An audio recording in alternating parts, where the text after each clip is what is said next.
How's it going? I'm Dave. I'm Scott. And you're listening to the Callista podcast. Now, as many of you might know, me and Scott are very outspoken vegans, and this podcast is going to be basically us talking about that. Basically the why we're vegan, why we think you should go vegan. We're going to push all of our beliefs on you. So stick around for that. We're going to push them like we're literally going to force people to listen to this, and you have no choice. Yeah, we are forcing you right now to listen to this. Same way people are forced to read all of our posts on Facebook too. Yeah, absolutely. They're absolutely forced. They're forced, to do that. yeah. I'm already coming across bad.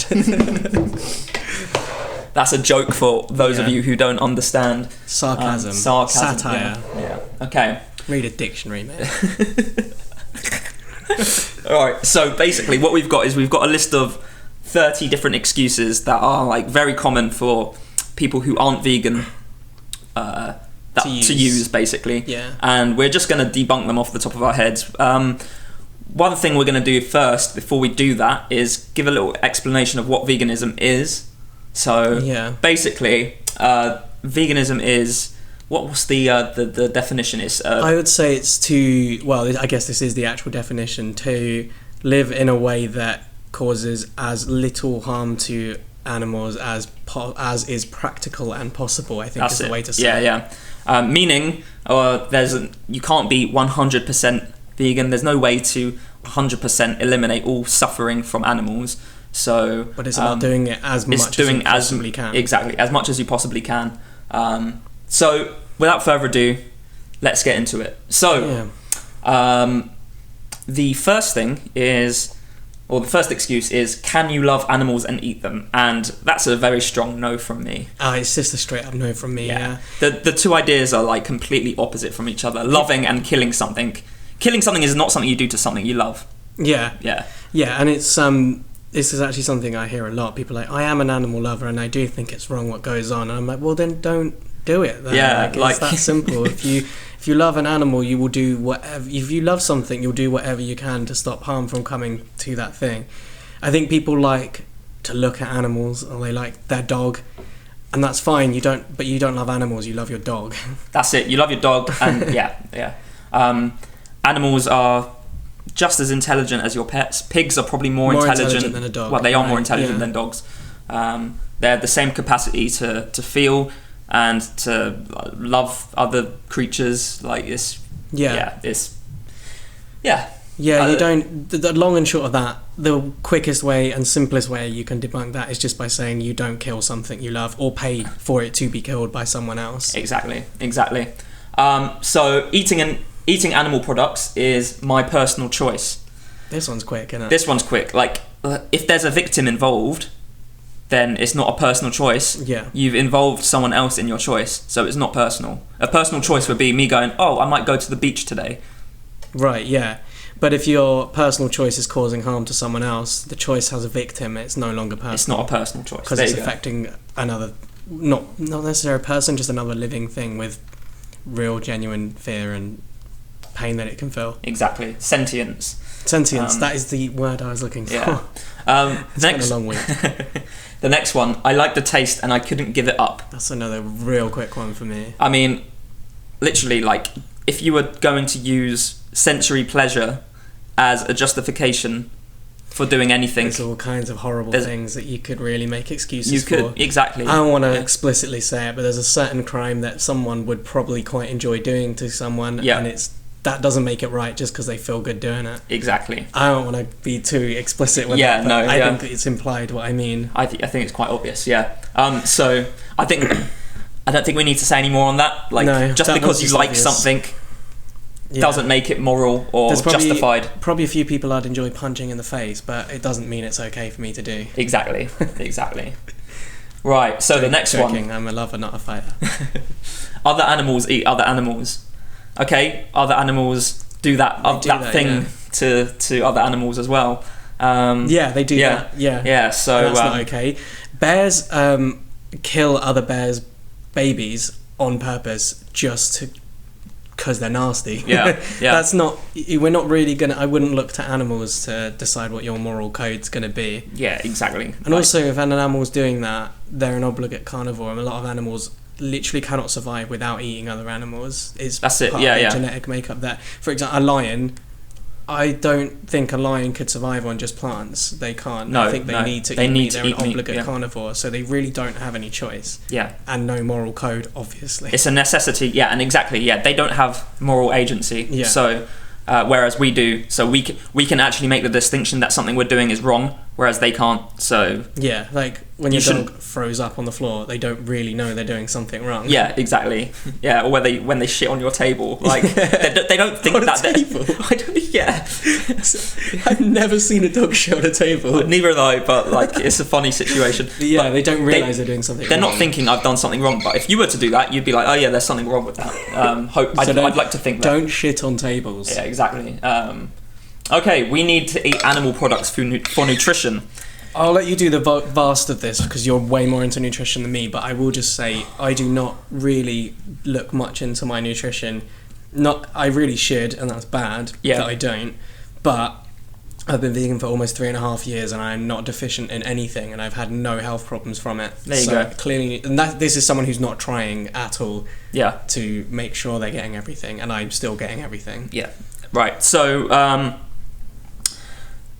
How am I gonna explain this quickly? So basically, the main concern for most people's protein. Where do you get your protein? Literally every single plant has a complete amino acid profile, which means all the building blocks of protein. Like every plant has all of them. And I heard too, as long as you eat enough calories, it's impossible to be protein deficient. It is, yeah, basically. When have you ever heard of someone dying of protein deficiency? When happened, you haven't, ever. Yeah. And what else? So that's the only food that doesn't have a complete amino acid profile is gelatin, which is an animal product. So yeah.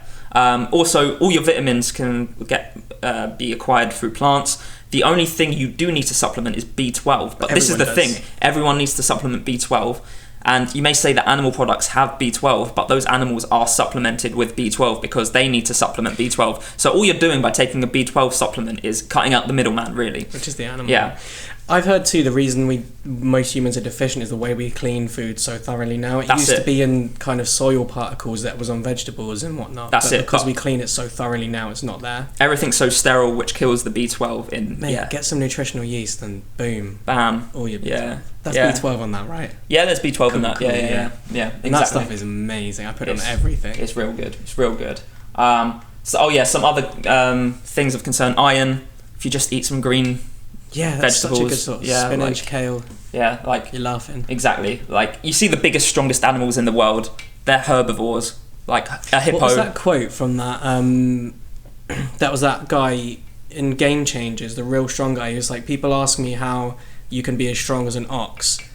What does an ox eat? Just plants. Just plants. Yeah, exactly. Yeah. So that's that. The next excuse is eating animals is traditional and cultural. So this is what's called an appeal to tradition fallacy, and that is basically saying that because something was tradition, it applies now. So slavery was traditional. Does that mean it's right? Yeah, there's a ton of things that things being a tradition doesn't mean that. Okay, society evolves and culture evolves, and how long have we been eating animals for? It probably was, particularly seen as okay previously when we needed to as humans. Yeah. But there's so many other options now that you don't need to, and that tradition is just, it's not necessary.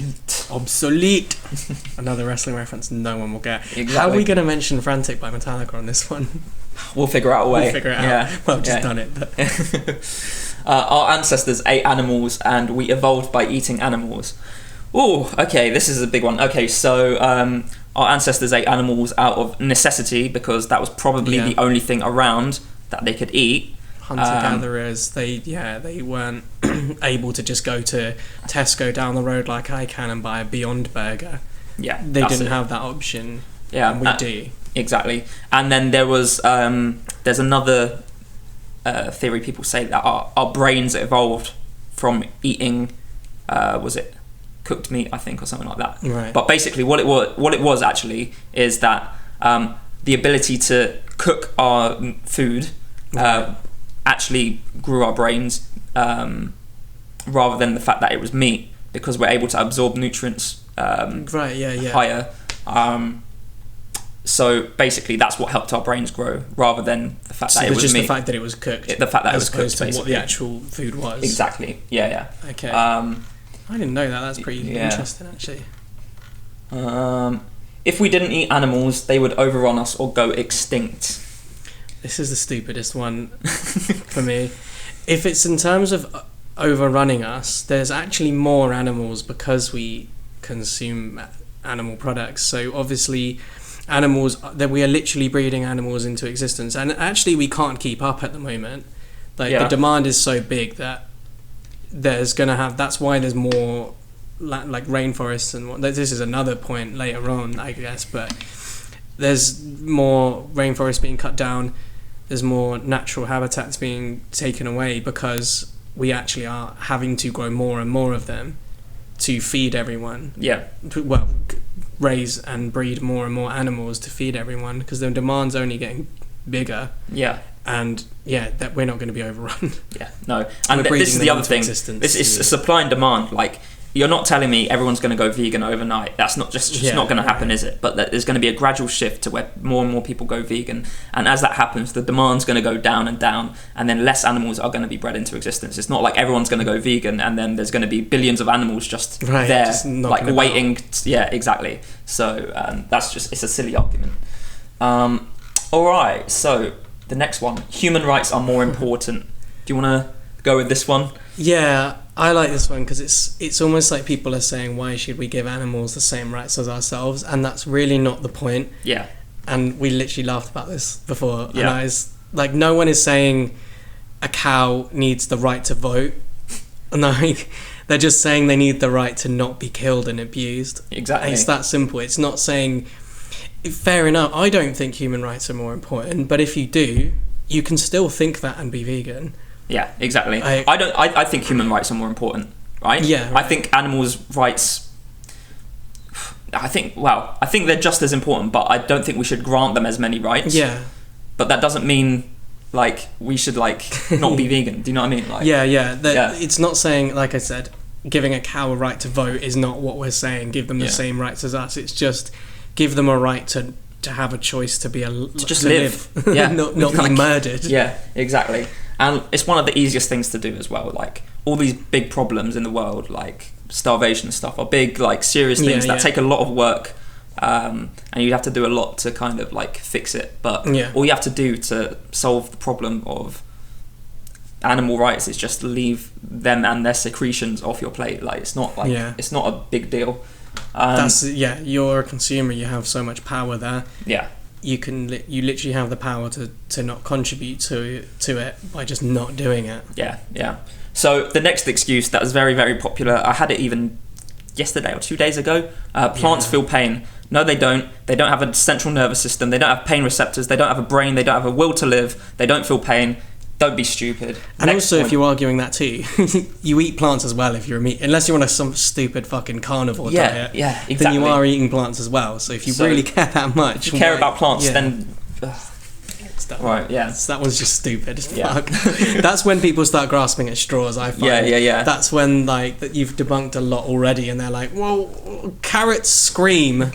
Have you ever taken a knife to a tomato and felt bad about it? Or it's like the tomatoes ran away before you could do it. That one's just comical to me at this point. It's so funny. Animals don't feel pain and don't suffer the same as we do. Well, the same parts of the brain flare up when you stab an animal as when you stab a human being. They feel pain. It's it's scientifically proven. I don't know why people think that animals don't feel pain. You've seen someone hit a cow with a cattle prod. Yeah. They jolt and they moo, will scream, cry, move out of the way. And if you go to, you even something as simple as you see a cat in the street and you scare it, it runs away. That's fear. That's a human emotion. Whether or not they feel all of the same emotions as us is irrelevant, because it's obvious that they all feel pain and they all feel fear. Yeah. And those are the two things that they're subjected to. Exactly. If we're eating in a slaughterhouse or in a dairy farm. Yeah. The fact that they feel any pain or any kind of negative things at all should be reason enough to not inflict those things on them. Yeah. Right. So, have we debunked that one? They don't feel pain, and Yeah. Fucking done that. If you think they don't feel pain, then just. That's another clutching at straws. It is. I think it's the food chain. That's the next one. So, yeah. Are you telling me that a slaughterhouse where animals are systematically hung upside down and having their throats slit is the food chain? That's not a food chain. That's the furthest thing from a natural food chain, right? A natural food chain is. I'm saying this because there's a picture of a bear right there. Yeah. Is when you see the video of a bear catching a fish jumping out of a lake. Right. That's a natural food chain, right? Yeah.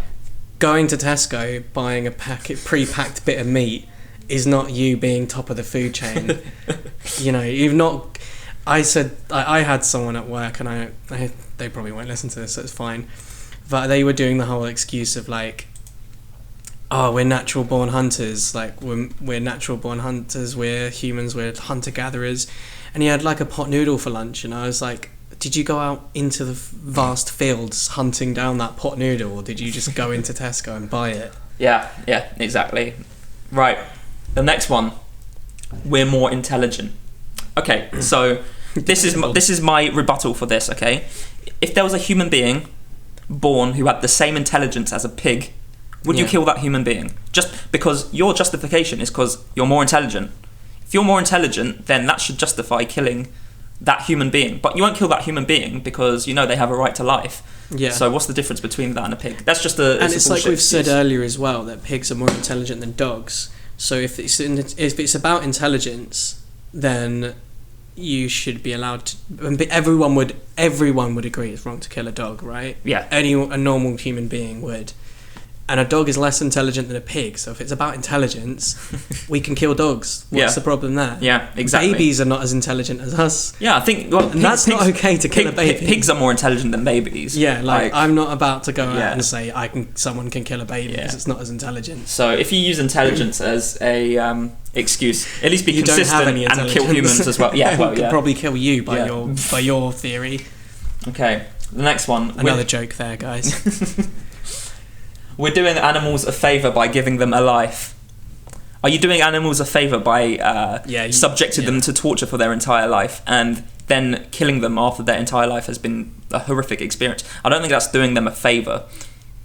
Yeah, and it's even if they're not being given a horrible life, like the end result is still the same. Like, okay, imagine this: you give your child the best life possible. They've had like the best upbringing. They've had the best kind of looking after that a human being could ever ask for. And when they're 18, you kill them, and you use the excuse as, oh, we're just doing them a favour for giving them a life. We gave them a life. So we gave them a life. Kill them. So now we can. It's just most of these excuses come down to if you use them for a human being. Yeah. Then they wouldn't stand up. So you're not being logically or And then consistent. you've got to ask yourself what's different about an animal that makes it okay. Yeah. And what is different, because it's not. We've established that it's not sentience because they're sentient. It's not that they don't feel fear or pain because they do feel fear and pain. It's not that we want them to have the same rights because, again, we don't want them to have the same rights as us. Just the right to life. So there's no difference between a human and an animal that makes that okay to do to one and not to the other. Yeah, exactly. The next excuse is a very, very similar one. Can't we just improve the lives of animals? Well, as I just said... To me, that's not the problem. Yeah. It is part of the problem. It's a symptom of the issue, but it's not the issue. Yeah, absolutely. You could have the most grass-fed, pasture-grazed, free cow. Which if you post about veganism on Facebook, every single person that comments is one of those people that gets their meat from a local butcher, all grass-fed. Everyone does that. Surprised how many people do. I don't know how Tesco and that are still running. When they go to a restaurant and order a steak, they specifically ask the waiter, that cow was grass-fed. If this is not grass-fed and treated exceptionally well, I shall not be eating this steak. Yeah. That's what they all do. Everyone does that, don't they? Yeah. Every single one. This is a good one. Jeffrey Dahmer was a serial killer who drugged his victims before he killed them. So in reality, the people he killed weren't aware of the fact that they were going to die. They didn't suffer and they didn't feel pain. So does that mean he was a humane serial killer? Was he a high welfare, ethical murderer? That's the thing that gets me, is the humane slaughter is such oxymoron. It's an oxymoron in itself. Yeah. Can't, if you look up the definition of the word humane, it's to act with compassion. When Killing slaughtering someone, something. slaughter is not compassionate in any way. Like, yeah. And even if you do it in the least painful way possible, if you murdered someone in the least painful way possible, it's still not humane. No, exactly. Because you've just murdered You've someone. just murdered, yeah, exactly. That's not acting with compassion. There's no way to compassionately kill anything or anyone. That's it. And this is another, this is a side tangent. These phrases that are used on packets of food, like RSPCA approved, Red Tractor approved, free range, humane, they're all just different words to make you feel a little bit better about the fact that you're doing something terrible. They wouldn't have to put that there. They wouldn't have to do nothing wrong with what's going on anyway. Exactly. Right. So the next excuse is morality is subjective.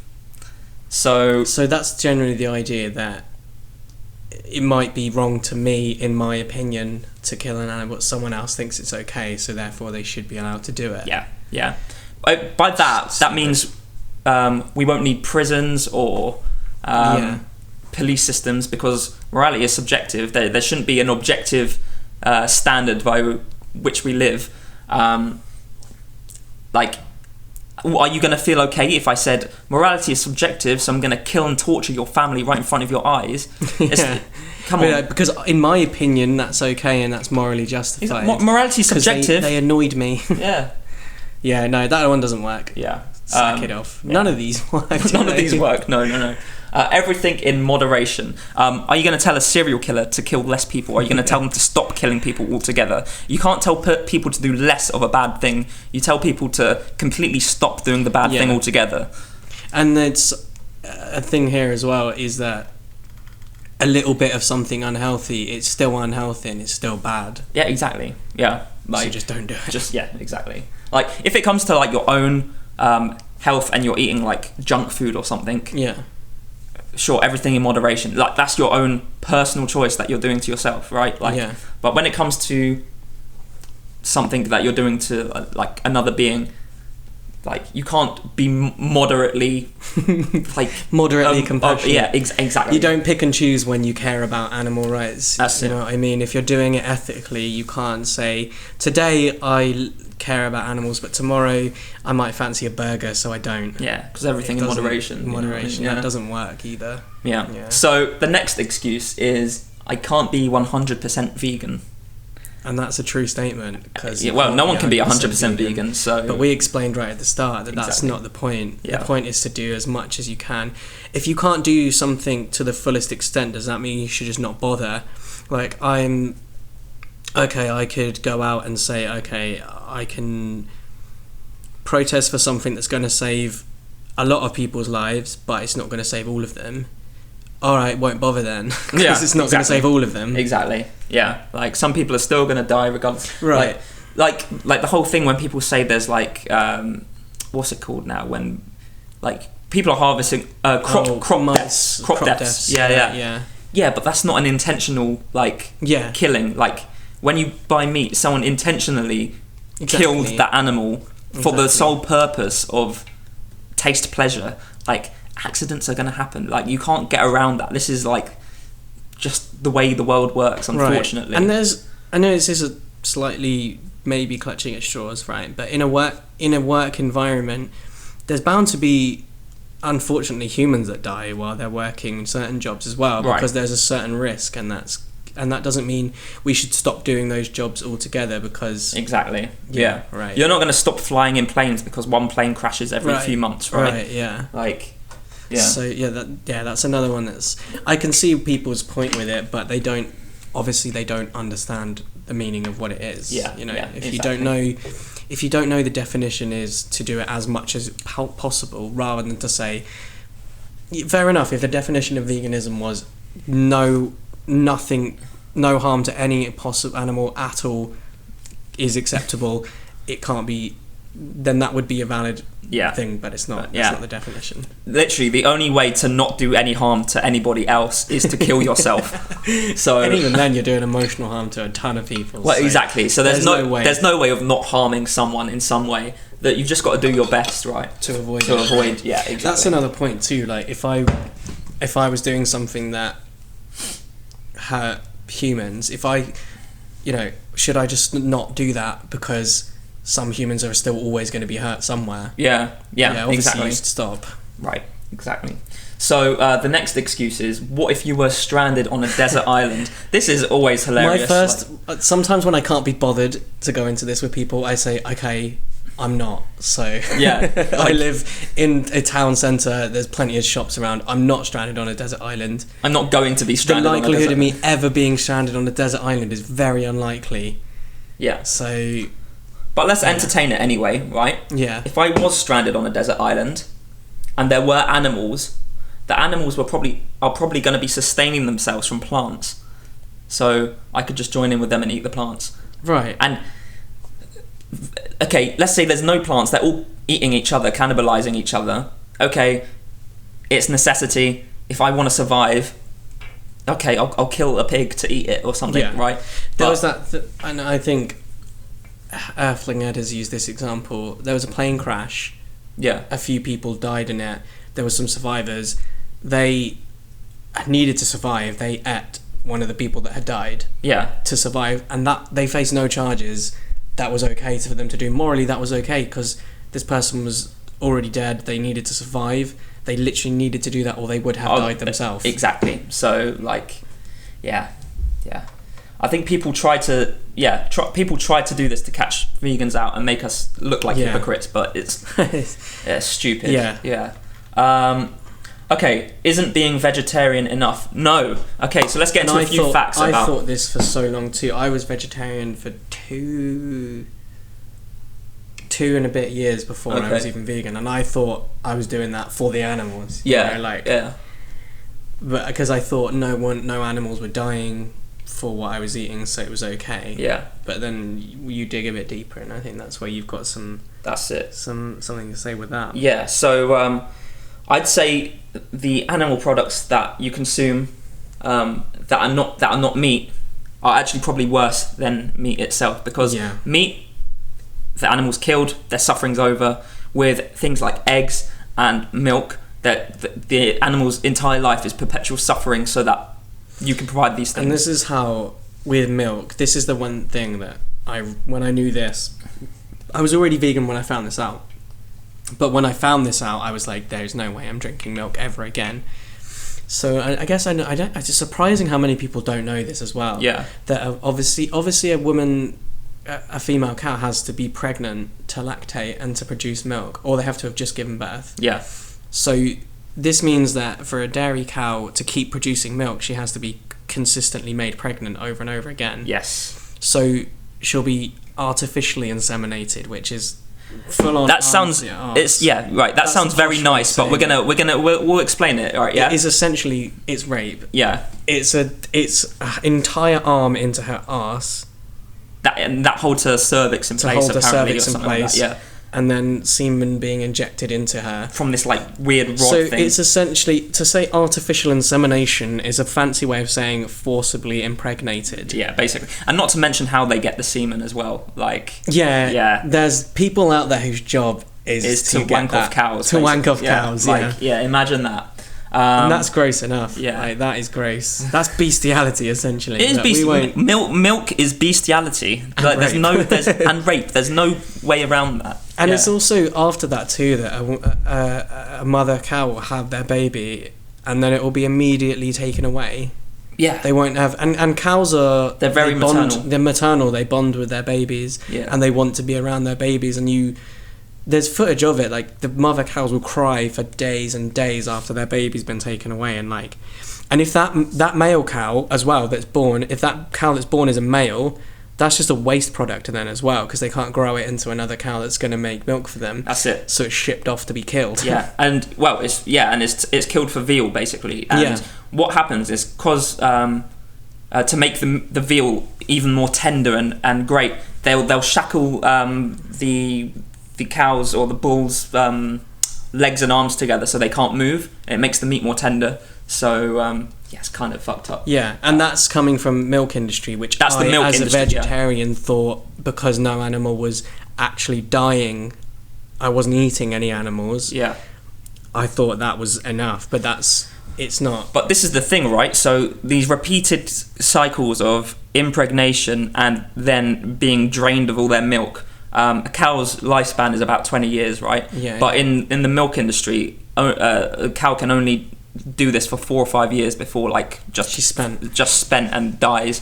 And then after that, then they get sent to the meat industry. So the milk industry essentially is the meat industry as well. So, but just the first step of it. Exactly. And then there's eggs, where first of all, male chicks are useless to the egg industry because obviously they can't lay eggs. So on their first day of life, they're put on a conveyor belt and chucked in a blender. And if they're not chucked in the blender, they get gassed or just put in a bag and suffocated. Just for the fact that they're male, on the first day of life. That's a waste. Again, it's a waste product. Yeah, exactly. We're talking about living things being seen as products, waste products. Yeah. So buying a pack of eggs, you're contributing to a business that kills male chicks on the first day of their existence. Yeah. And that's why another reason why it's essentially worse, because that's just being killed and gotten rid of. Yeah. It's not even serving any purpose. There's no use for it. Yeah, exactly. And then not to mention that eggs are just disgusting anyway. They're a chicken's period. Yeah, right. That's so gross. Right, and a chicken's hole is its vagina and arsehole at the same time. So basically, it's shitting and pissing out an egg at the same time. Not to mention they're really bad for you. They're horrible for you. Apparently, it's illegal for it to be advertised as part of a balanced breakfast. As a healthy breakfast, right? Yeah, you literally cannot. You cannot advertise eggs as healthy. Yeah, and it's essentially just all cholesterol. It's cholesterol, that's all it is. That's the leading driver and factor to the number one killer of humans, heart disease. Right. Yeah, and that's why being vegetarian is. It obviously it's something, but it's not quite there. It's a step. It's a step, and for a lot of people, it was a step for me. I didn't go straight to being vegan. But something when you go vegetarian, you have to realise that it's not the end, it's not the destination. It's only the first step towards being vegan. It's not enough. Okay, so the next excuse is Hitler was a vegetarian. I once knew a vegan who wasn't very nice. I said this earlier when we were briefly running through these, but Hitler was also an artist. Does that mean no one should be artists as well? Yeah, I think. Do we need to say any more on that? That's stupid. Dumb. Stupid. That's dumb. Okay, what about farmers' jobs? Okay, so you go ahead. Yeah, Scott. so there were a lot of farms are subsidised as it is anyway. They're government subsidies that they get paid to run and operate. Yeah. So a lot of them aren't really making that income themselves. So that money is already going to them from the government. So if they just change their business model, they could still be receiving that money from the government to keep running. Exactly. But just change their business model, grow plants, become an animal sanctuary. Yeah. And that's the thing, people saying, where do you put all the animals? Leave them there, but just make it a sanctuary and don't kill them and stop breeding them. Exactly. You've got enough room for what's there. Keep them there, treat them nicely, let them live out. Have it as a sanctuary where people can come and donate and visit. Yeah. That's not going to work for every single one. No. But the other ones are still getting these government subsidies to keep them running and operating. The government's not going to lose any money by keep doing that because they're already doing it. Yeah. Yeah. So let them keep doing that whilst they change their business model and find other jobs. Yeah. And farm plants. Exactly. Right. Next one. It's the circle of life. The circle of life. Literally, the circle of life is a line from The Lion King. So if you use that excuse, you're literally using The Lion King as a justification to not be vegan. So don't even say any more on that. Yeah. That's the same, I would say, as the food chain one. Food chain, yes. It's exactly the same thing, yeah. Animals are bred for a purpose is the next one. The purpose being to eat or to consume their breast milk. Okay, so say we're using animals are bred for a purpose as a justification. that would make animal brothels, which I found out just before this, are an actual thing.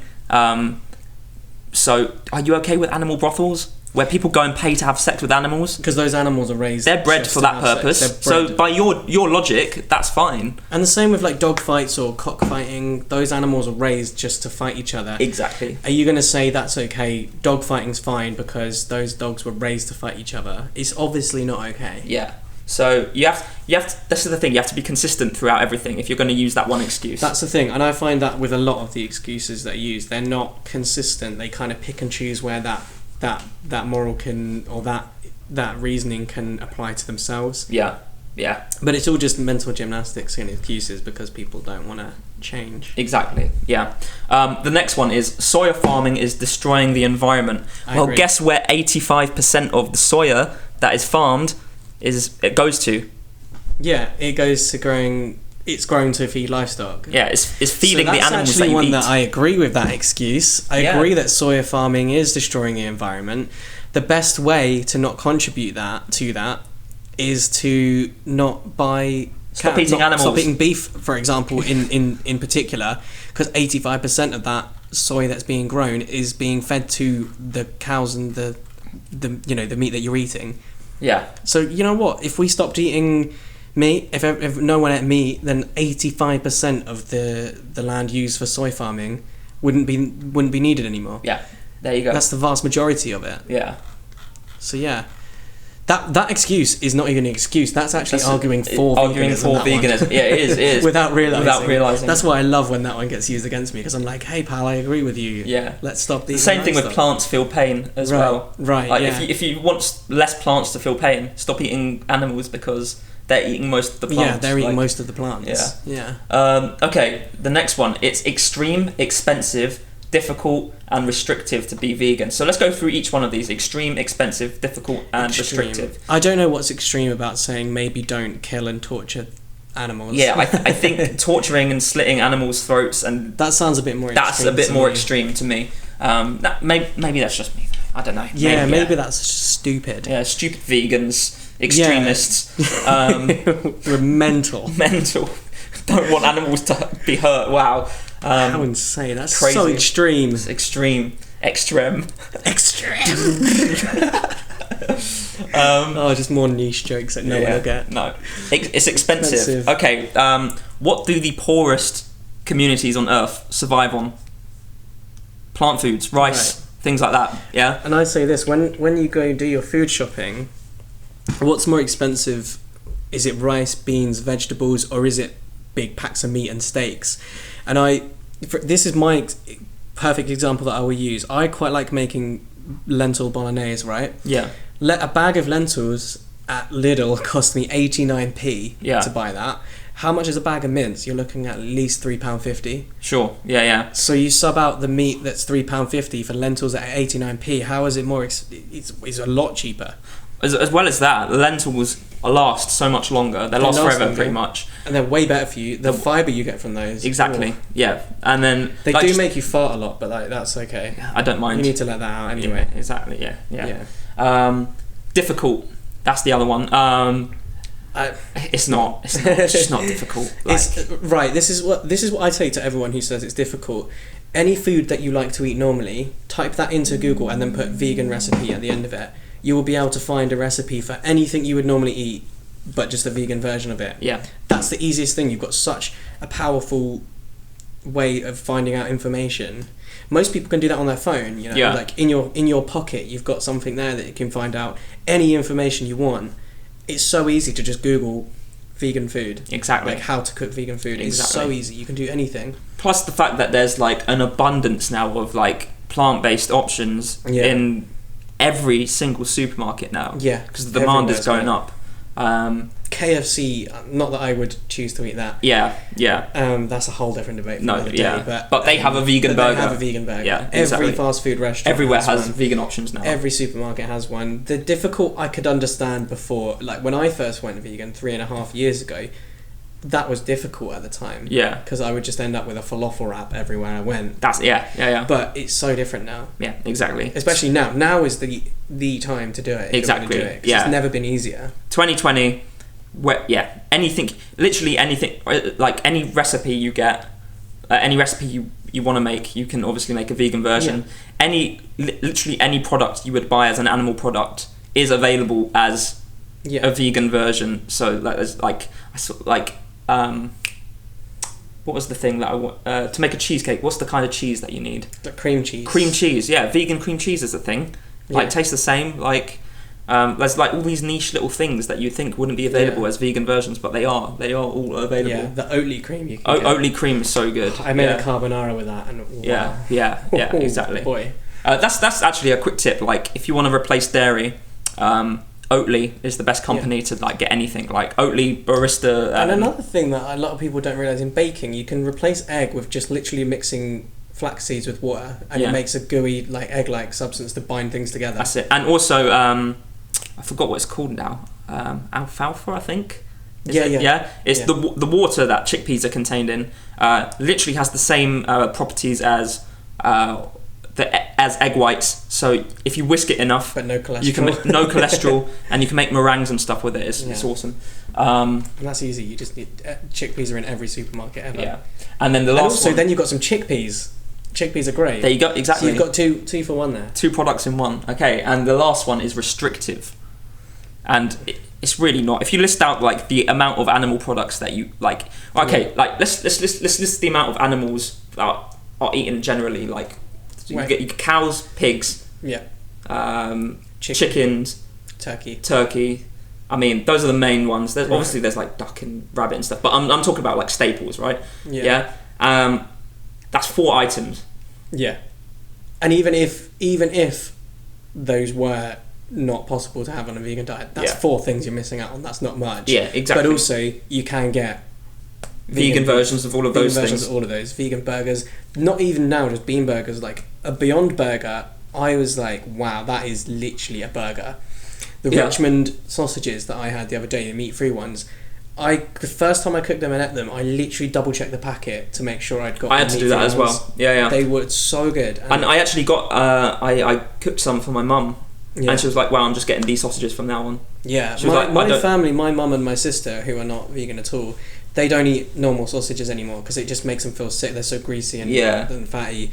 They eat Linda McCartney sausages because they're just so much lighter and healthier and better for you. Yeah, I mean, they're still not like amazing for you, but like. Way better than a natural sausage, right? So to say it's restrictive is silly, because when you look at the abundance of plant, this is another thing actually. Once I went vegan, I realised all the things that I wasn't eating and the things I was missing out on. Yeah, like I use so many different spices in my food now. I'm a much better cook now. Yeah, exactly. I've discovered like things like all these different fermented foods and like just all these different options that I never knew about when I was a meat eater, because all I was focused on was burger and chips, chicken, meat. I was a big burger and chips guy. Yeah, exactly. And so every restaurant I went to, I'd be like burger and chips. Yeah, but now I'm forced to kind of pick more options. There's not sort of like staples so much. Like that. You can get those, but I'd rather try something quite nice that I've never tried before now. Yeah, exactly. Like an Indian takeaway, like. And all I used to get was like a chicken curry or something. Yeah. But now I see like their whole menu, like half their menu is just vegan options. A lot of Indian food is, right? It's crazy. Like you don't, and there are all these like chana masala. Yeah. That's really nice. Chickpea curry, sagaloo. Yeah. Bombay potato, Bombay mushroom potatoes, onion bhajis. This is just a standard Indian takeaway, right? Yeah, like, most will do that. Samba dal, which is like a lentil dal. And this plays into the restrictiveness too. Yeah. People will say about takeaways. Any Indian takeaway will do all of those. All of those options. And every curry that they do, they will do a vegetable curry. Yeah, and exactly. So, the restrictive thing is not a thing.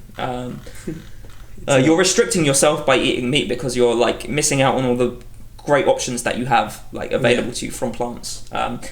So the next excuse is we're omnivores with canine teeth. This is stupid. This is honestly stupid, right? I always think of that clip of Philip Schofield. We've got canine teeth. Going, excuse me, I've got canines.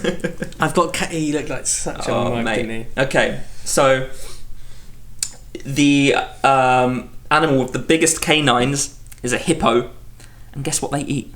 Yeah, they only eat plants. They only eat plants. Yeah. So canines are not... That's all you need to say on that one. People Yeah. are like, I got canine teeth. Be like, hippos have got the largest canine teeth out of any animal. Yeah. And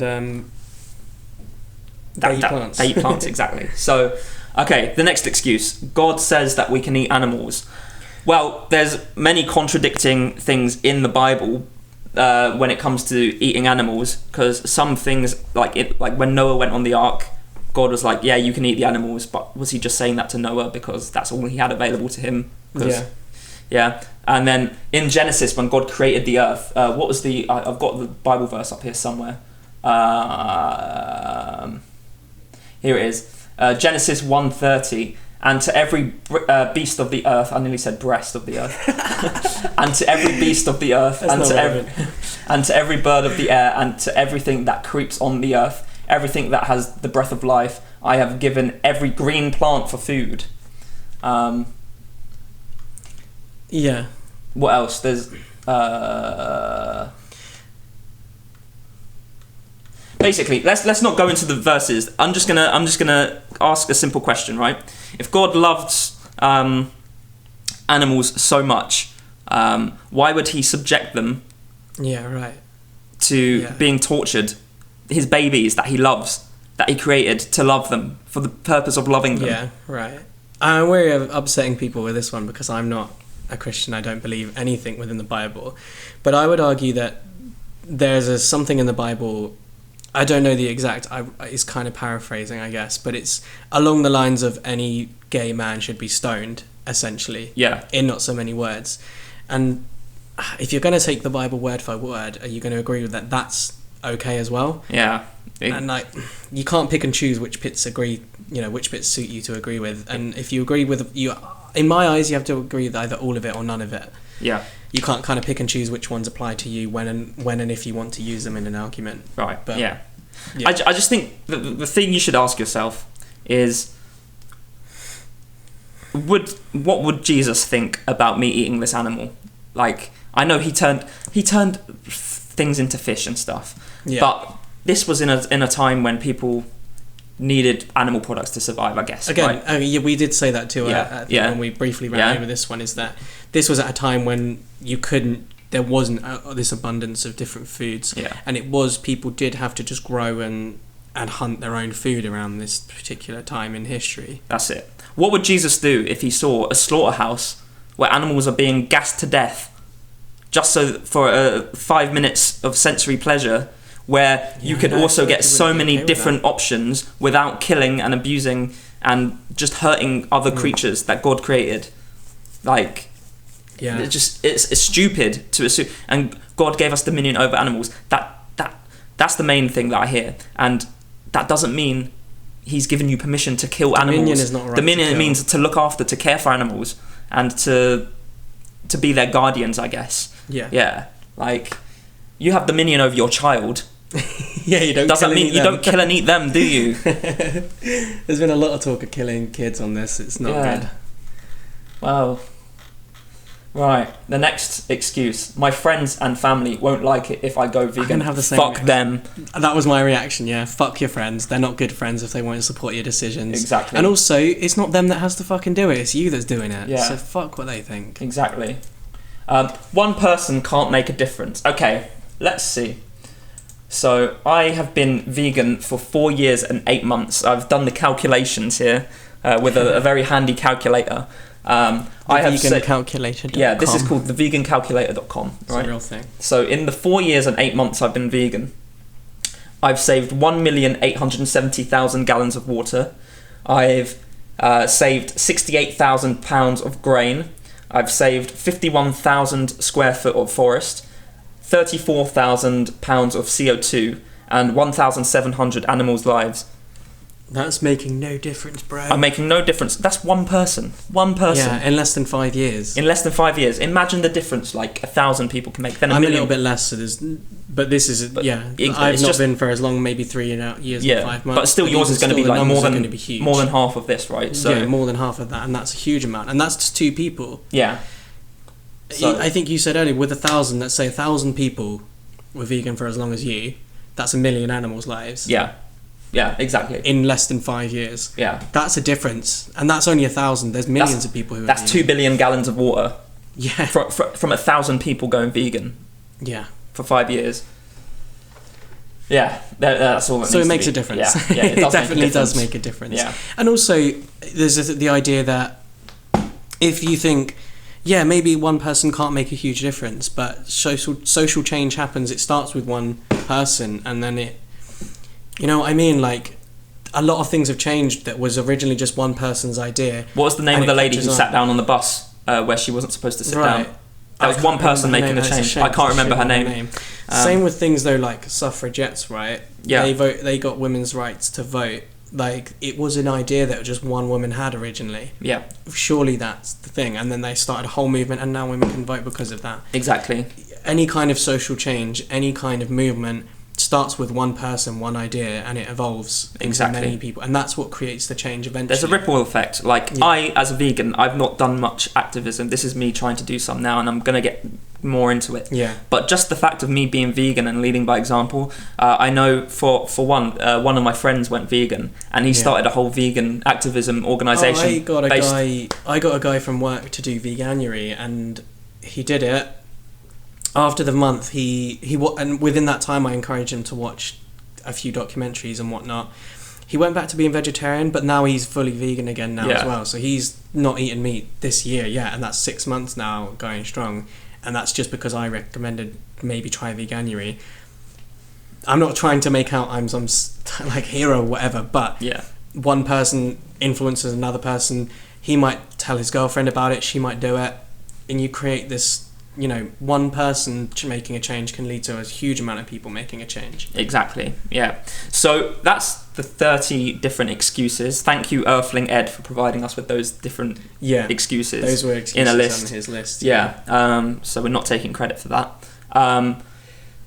Do we have anything else to say? We got a few questions. Yeah, so we actually were going to do a Q&A for this episode, just whatever people wanted to know, and we tried to be like, we said, because whenever you ask for a Q&A, no one is serious. So we said, please give us serious answers, and literally no one gave us serious answers, so we couldn't do a Q&A, we had to just do this. But there were actually a couple of questions that were related to veganism, which kind of made us think maybe we should do this. And one of them was who decided to go vegan first, out of the two of us. And it was you. It was me. Yeah. As in David, if you can't tell our voices apart. Yeah. But I don't think we mentioned this earlier. What made you? Do you know why you did it? I think it was a mixture of health and ethics, and Vegan Gains YouTube channel, because basically I love YouTube drama. I live for it, and at the time I think Vegan Gains, his channel was like blowing up because he was being really like aggressive and outlandish and like just controversial. And I was watching his videos, and he was just. He was basically attacking anyone who wasn't a vegan, just going, "You're a piece of shit." Like, it was. But that's the approach that works for me, because I'm like, actually, like everything he's saying is true. I can't debunk anything that he's saying. And he makes you feel the guilt. He makes he doesn't make you feel the guilt. You feel the guilt yourself because you know that what you're doing is wrong. Like, that's another thing. When people tell me like you're trying to make me feel guilty, I'm not trying to make anyone feel guilty. I'm just trying to open up the fact. If you feel guilty, that's because your conscience is telling you. You're doing something wrong, okay? But anyway, Vegan Gains, that was the main thing I think for me that turned me vegan. Nice. I think I went vegetarian for 2 weeks just as a transition period, and then I went vegan cold turkey. Nice. See, mine was quite different because I was a vegetarian for a good couple of years, but like I said, I was just uneducated on it, and I thought that was enough, and I thought I was doing it for the animals, and I just had some stomach condition where my doctor did tell me like, hey, you should probably not drink dairy. So I was like, okay, well, if I'm not drinking dairy and I don't eat meat, I guess I'm vegan now. And then I just watched a few documentaries, and I always say, like, it was health that made me do it first, but then looking at the ethical side of things is what made me realise I could never, ever change back now. Yeah. Cool. And my friend Dino, who you know as well, yes, is an absolutely wonderful human being. He's great. And he's also vegan, so... He's allowed in my friendship group. No, I'm joking. I'm friends with. This is another thing I want to ask you actually. Yeah. In a minute. But he asked, what's the best way to introduce veganism to someone that eats meat? And I think this is interesting because I think me and you have very different approaches on it. Absolutely, yeah. So for me, actually, you give yours, and then I'll give you the reason why that doesn't work for me. So for me, I don't think people deal well with aggression or confrontation. So I'll try and just have a conversation with someone, explain to them why I think it's, explain to them why I think it would be beneficial for everyone. Just like, because I know that there's an aggressive way of doing it, which can be effective, but I feel people don't react well to aggression. And I think they get defensive and they don't want to listen to what you're saying because they feel they're under attack, so they'll go on the defense rather than listening to what you've got to say. So my approach would always be to kind of do it. And like something I like to do is if I'm out with my non-vegan friends, I'll like offer to get them some vegan food. Like I'll go to Greg's at work and I'll be like, hey, do you want me to get you a vegan sausage roll so you can just try it? Yeah. And then they'll try it and be like, wow, this is good. And that's sort of little baby steps. But sure. Your methods are different. Well, the way you are, I'm like that with like people just in everyday life. I'm not going to like spend my entire life just being aggressive to people. But I think there's a time and a place to be aggressive and be right in people's face about it, because you put yourself in a slaughterhouse. You put yourself in the position of an animal, right? You're about to die. You're about to have your throat slit, and you know that, right? And someone's out there having a nice conversation with someone saying, oh, you should maybe think about what you do to the animals. No, you're going to want someone to be like, look, this guy's about to fucking die. If you don't change what you eat, if you order that burger, that guy's going to die. That, like, yeah. Do you see what I mean? Like, you have to be aggressive, right? And even if it doesn't work on the spot, right? You've called them out for their, like, ethical, wrongdoings, I guess. And next time they eat something, that conversation is going to be going through their head, and they're going to be having cognitive dissonance. But I feel that those calm conversations will too, and I think everyone knows what happens in slaughterhouses. It's not. But this is the thing. I don't think people know. I don't think enough people know, because people see those videos and then they're shocked. So if they knew what happened, they wouldn't be shocked. Well, I think they know it's going to be bad, and they purposely don't watch it. So I think, I know. I've had. I'm not going to say who it was, but like I've had someone where I'm about to show them a video of slaughterhouse footage, and they go, "No, don't show that to me. It will upset me." I'm like, well, like why? People know it's bad, and that's why I think it's something that doesn't necessarily always work, because they know it's going to be horrible, and they'll purposely get turned off from it, and they'll be like, okay, I don't want to be involved with this. Yeah. That being said, I do think everyone has a different approach that works for them. So like the aggressive approach, that's why I think it works, because it worked for me. Right? But I do understand that some people, like, if I flat out was just like super aggressive to them, like you're a piece of shit. Yeah, exactly. That's not going to work. Yeah, I understand. I think you have to use your like kind of. I'm very good at judging people like on the spot, like where they're at and what works with them. So I can. It's different for different people, actually. Like you're saying, there's some people that the calm approach won't work for, because they just won't pay attention. Yeah. You just need to be like, hey, fucking watch this disgusting shit, and they'll be like, wow, actually, that's horrible. Yeah, exactly.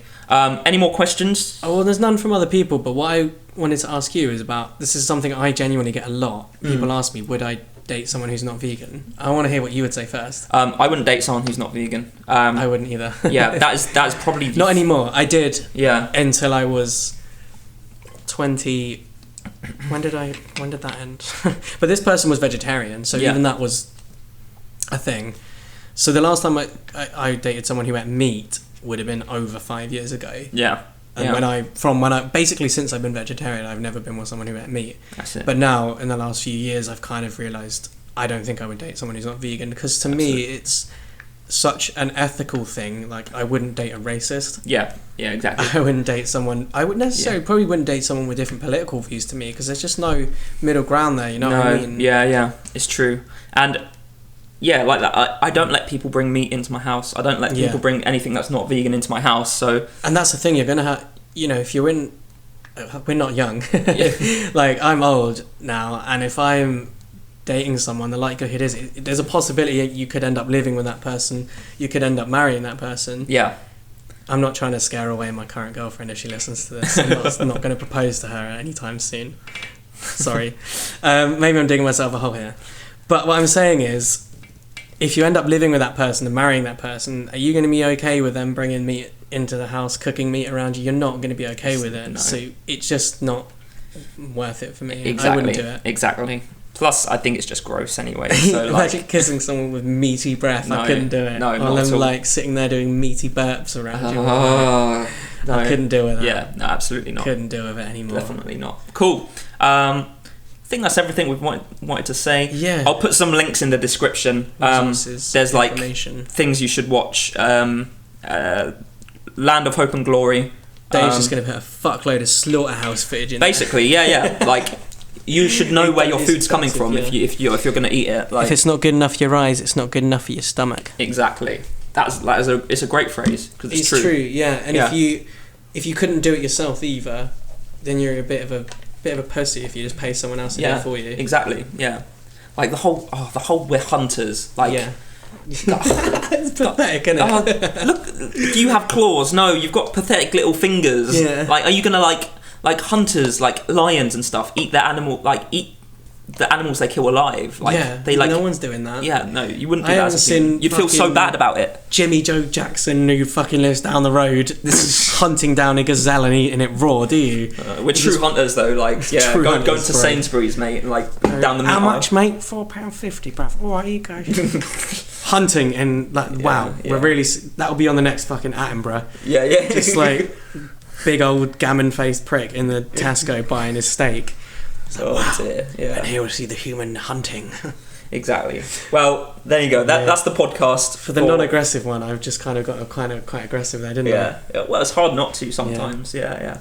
I hope you enjoyed it. This is the longest one we've done. This has gone over an hour. Nice. Wow. Yeah. But yeah, I hope you enjoyed it.